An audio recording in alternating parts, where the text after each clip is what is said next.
Mit navn det er Martin. Jeg elsker at dyrke kartofler, men jeg er samtidig landmand. Esben og fodmester.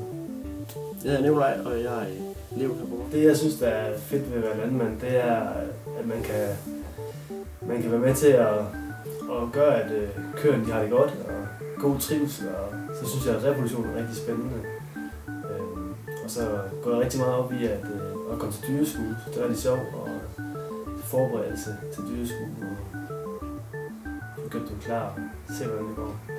Generelt så er det nok køernes trivsel.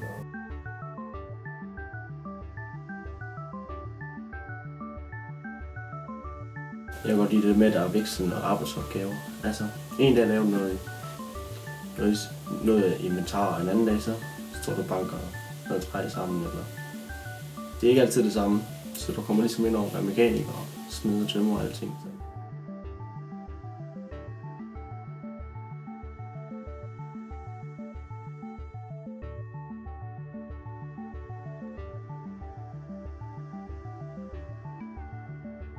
Det er jo ikke bare så.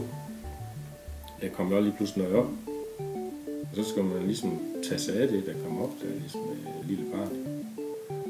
Og det er jo ikke så let jo. Fordi hvis det ikke bliver passet ordentligt, så bliver det ikke ret godt. Og det så lykkes, så er det jo ret fantastisk.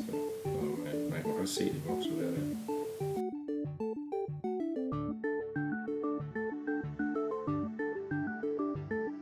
Den er fantastisk mulighed, at meget af det nye teknologi, der kommer, det får vi serveret sådan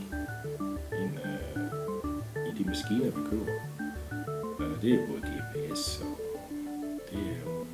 det er